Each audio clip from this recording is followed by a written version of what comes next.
ಬೀದರ್ ಜಿಲ್ಲೆಯಲ್ಲಿ ಮೈ ಕೊರೆಯುವ ಚಳಿ ದಾಖಲಾಗಿರೋದು ಎಲ್ರಿಗೂ ಗೊತ್ತಾಯಿದೆ. ಮಾಧ್ಯಮದ ಮೂಲಕ, ಸಾಮಾಜಿಕ ಜಾಲತಾಣದ ಮೂಲಕ ಬೀದರ್ ಜಿಲ್ಲೆಯಲ್ಲಿ ಎಷ್ಟೊಂದು ಚಳಿ ಇದೆ ಅಂತ ಎಲ್ರಿಗೂ ಗೊತ್ತಿರೋ ವಿಷಯ. ಇಂತಹ ಸಮಯದಲ್ಲಿ ಸಾರ್ವಜನಿಕರು ಜರ್ಕಿನ್ನು, ಸ್ವೆಟರ್ ಇಲ್ಲದೆ ಮನೆಯಿಂದ ಆಚೆ ಬರೋಕ್ಕೂ ಕೂಡ ಹೆದರ್ತಾ ಇದ್ದಾರೆ.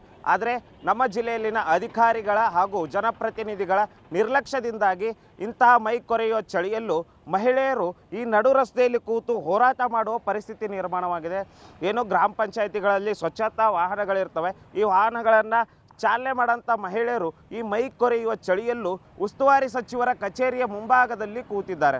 ಯಾವುದಕ್ಕೆ ಏನು ಒಂದು ಪ್ರತಿನಿತ್ಯ ನಾವು ಇಡೀ ಊರಿನ ಕಸವನ್ನು ಎತ್ತೀವಿ, ಈ ಊರನ್ನು ಸ್ವಚ್ಛ ಮಾಡ್ತೀವಿ, ನಮಗೆ ಒಂದು ನಮ್ಮ ಕೆಲಸಕ್ಕೆ ಒಂದು ಕೂಲಿ ಕೊಡಿ, ಸಮರ್ಪಕವಾದ ಕೂಲಿ ಕೊಡಿ ಅಂತ ಹೇಳಿ ಈ ಮೈ ಕೊರೆಯುವ ಚಳಿಯಲ್ಲೂ ಕೂಡ ಹೋರಾಟಕ್ಕೆ ಕೂತಿದ್ದಾರೆ. ನೋಡ್ತಿರ್ಬೋದು ನೀವು, ಚಿಕ್ಕ ಚಿಕ್ಕ ಮಕ್ಕಳನ್ನ ಇಟ್ಕೊಂಡ್ಬಂದು ಇಲ್ಲೇ ಹೋರಾಟವನ್ನು ಮಾಡ್ತಿದ್ದಾರೆ. ಆ ಹಸುಗೂಸುಗಳನ್ನ ತಂದು ಇಲ್ಲಿ ಕೂತು ನಮ್ಮ ಕೆಲಸಕ್ಕೆ ನ್ಯಾಯಯುತವಾದಂಥ ಒಂದು ಸಂಬಳವನ್ನು ಕೊಡಿ ಅಂತ ಕೇಳ್ತಾ ಇದ್ದಾರೆ. ಬನ್ನಿ, ನಾನು ಅವ್ರನ್ನೇ ಮಾತಾಡ್ಸ್ತಾ ಹೋಗ್ತೀನಿ.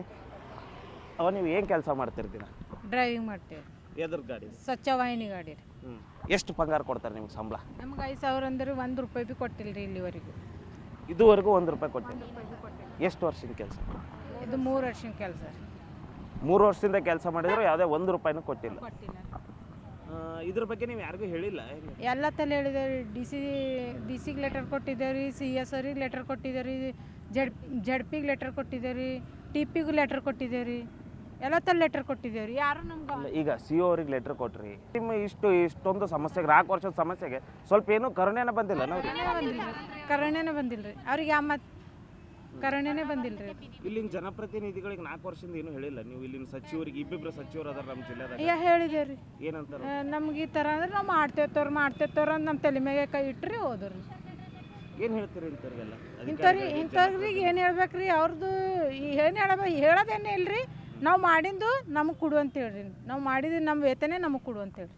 ಅಲ್ರಿ, ಈಗ ಎಲ್ಲರೂ ಹೊಂದ ಕಸ ತೆಗಿಯಕ್ಕೆ ಹೋದ್ರೆ ₹200-300 ಕೂಲಿ ಕೊಡ್ತಾರೆ.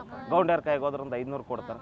ನೀವು ಕೇಳಾಕ್ತಿದ್ದ ಒಂದು ₹100-150 ಇದನ್ನು ಕೊಡೋಕ್ಕೂ ಇಲ್ಲ ಅಂದ್ರೆ ಹೆಂಗಿದು? ಹೇಗೆ ಎದ್ದು 7ಕ್ಕೆ ಹಂಗೆ ಹೋಯ್ತೇವ್ರಿ ಸರ್. 7ಕ್ಕೆ ಹೋದೆವು ಅಂದ್ರೆ 11-11:30 ಬರ್ತೇವ್ರಿ ಸರ್. ನಾವು ಸಹಾಯಕರು ಇದ್ದೇವ್ರಿ. ಸಹಾಯಕರು, ಚಾರಕರು ಒಂದು ಪಂಚಾಯತ್ದಾಗ 3-4 ಮಂದಿ ಕೆಲಸ ಮಾಡ್ತೇವ್ರಿ ಸರ್. ಈಗ 3 ವರ್ಷದಿಂದ ಹಿಡಿದು ಕೆಲಸ ಮಾಡತ್ತಿದ್ದೇವ್ರಿ ಸರ್.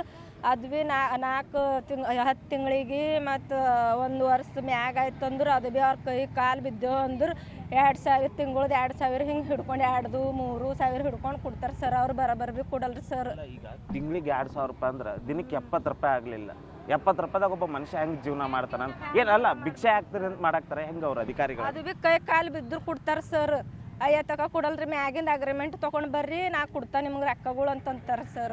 ಅಧಿಕಾರಿ ಇವ್ರು ಏನಾರ ನೋಡ್ರಿ, ಇವರೆಲ್ಲ ರಾಜ್ಯ ಅಧಿಕಾರಿಗಳಾಗ್ಲಿ, ಅವ್ರ ಹೆಂಡ್ರ ಮಕ್ಕಳು ಎಲ್ಲ ಅವ್ರ ಮನೆಗೂ ಇದ್ದಿರತ್ತಲ್ಲ ಸರ್. ಇಲ್ಲಿ ಬಂದು ನಾವು ಬೀದಿಯಲ್ಲಿ ಕುಂತಿದ್ದೇವೆ ಅಂದ್ರೆ ಏನು ಕೇರ್ಲೆಸ್ ಅದ. ನಾವು ಎಲ್ಲಿ ಹೋಗಿ ಏನು ಕೇಳಿದ್ರು ಭೀ ಏನು ಭೀ ಇಲ್ಲ ಸರ್. ಎಲ್ಲಿ ಭೀ ನಾವು ಮಾಡ್ತೇವೆ ಅವರಮ್ಮ, ಇವತ್ತಿಲ್ಲ ನಾಳೆ ಮಾಡ್ತೇವೆ ಅಂತ ಇಟೇ ಹೇಳ್ತಾರೆ ಸರ್. ಅವ್ರ ಮನೆಗೂ ಹೆಂಡ್ರ ಮಕ್ಕಳ ಅವ್ರ ಗಟ್ಲೆ ನಮ್ಮ ಕರುಣ ಕಳ್ಕಳಿ ತೋರಿಸ್ಬೇಕಿಲ್ಲ ಸರ್. ಬರ್ಬೇಕಿಲ್ಲ. ಯಾರು ಬರ್ಬೇಕು ನಿಮಗೆ? ಈಗ ಯಾವ ಅಧಿಕಾರಿಗಳು? ಸರ್ ಬರ್ಬೇಕು ಸರ್.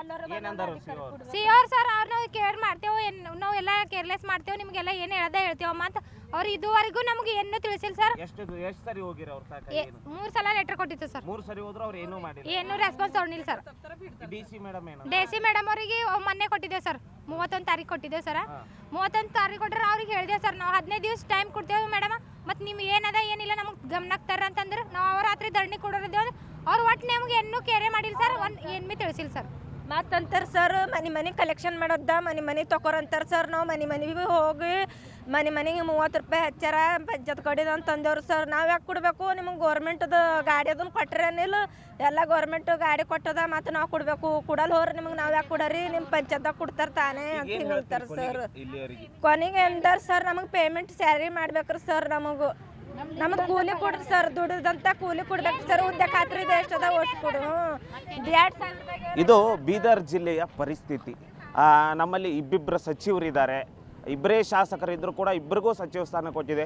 ಇಂತಹ ಒಂದು ಸಚಿವರಿದ್ದರೂ ಕೂಡ ನಮ್ಮ ಜಿಲ್ಲೆಯಲ್ಲಿನ ಏನು ಕೆಲಸ ಮಾಡೋರಿಗೆ ಒಂದು 60-70 ರೂಪಾಯಿ ಕೂಲಿ ಕೊಡೋಕ್ಕೂ ಅಧಿಕಾರಿಗಳು ಹಿಂಜರಿತಿದ್ದಾರೆ ಅಂದರೆ ಯಾವ ರೀತಿಯಂಥ ವ್ಯವಸ್ಥೆ ಬೀದರ್ ಜಿಲ್ಲೆಯಲ್ಲಿ ನಿರ್ಮಾಣವಾಗಿದೆ ಅಂತ ಜನರು ಯೋಚಿಸಬೇಕು. ಯಾಕಂದರೆ ಪಾಪ ಅವ್ರು ಕೈಕಾಲು ಬೀಳಬೇಕು. ನಾವು ಏನೋ ಒಂದು ದಿನಕ್ಕೆ ಒಂದು 60-70 ರೂಪಾಯಿ ಪಗಾರ ಬರಲ್ಲ, ಕೈಕಾಲು ಬಿದ್ದು ಬೇಡ್ಕೋಬೇಕಂತಿದ್ರೆ ಪಾಪ ಅವರು ಇಡೀ ಊರನ್ನು ಸ್ವಚ್ಛ ಮಾಡಿ ಭಿಕ್ಷೆ ಬೇಡವ್ರ ಥರ ಹೋಗಿ ಅಧಿಕಾರಿಗಳ ಮುಂದೆ ಕೈ ಚಾಚಿ ನಿಲ್ಲುವಂಥ ಪರಿಸ್ಥಿತಿ ನಿರ್ಮಾಣ ಆಗಿದೆ. ಅಂದರೆ ಇದಕ್ಕೆ ಜನಪ್ರತಿನಿಧಿಗಳು ಹಾಗೂ ಅಧಿಕಾರಿಗಳು ನೇರವಾಗಿ ಹೊಣೆ ಆಗ್ತಾರೆ. ಇನ್ನಾದರೂ ಅಧಿಕಾರಿಗಳು ಎಚ್ಚೆತ್ತುಕೋಬೇಕು. ಪಾಪ ನಿತ್ಯ ಏನು ಊರನ್ನು ಸ್ವಚ್ಛಗಿಡೋ ಅಂತ ಇವರಿಗೆ ಒಂದು ಸಹಾಯವನ್ನು ಮಾಡಬೇಕು. ಸಹಾಯ ಅಂತಲ್ಲ, ಅವ್ರ ಹಕ್ಕನ್ನು ಕೊಡಬೇಕು. ಕೆಲಸ ಮಾಡಿದ ಮೇಲೆ ಅವ್ರಿಗೆ ಕೂಲಿಯನ್ನು ಕೊಡಬೇಕು. ಪಾಪ ಇವು ಏನು ಮೈ ಕೊರೆಯೋ ಚಳಿಯಲ್ಲಿ ಕೂತಿರೋರಿಗೆ ಕೂಡಲೇ ಅಧಿಕಾರಿಗಳು ಹಾಗೂ ಜನಪ್ರತಿನಿಧಿಗಳು ಸ್ಥಳಕ್ಕೆ ಭೇಟಿ ನೀಡಿ ಅವರಿಗೆ ಏನು ಒಂದು ಸಂಬಳವನ್ನು ನೀಡಿ ಅವರಿಗೆ ಇಲ್ಲಿಂದ ಕಳಿಸುವಂಥ ವ್ಯವಸ್ಥೆಯನ್ನು ಮಾಡಬೇಕು. ಕ್ಯಾಮ್ರಾಮನ್ ಸಂತೋಷ್ ಜೊತೆ ದೇವರಾಜ್ ಹೊನ್ಗೆರೆ, ಉತ್ತರ ಕರ್ನಾಟಕ ನ್ಯೂಸ್, ಬೀದರ್.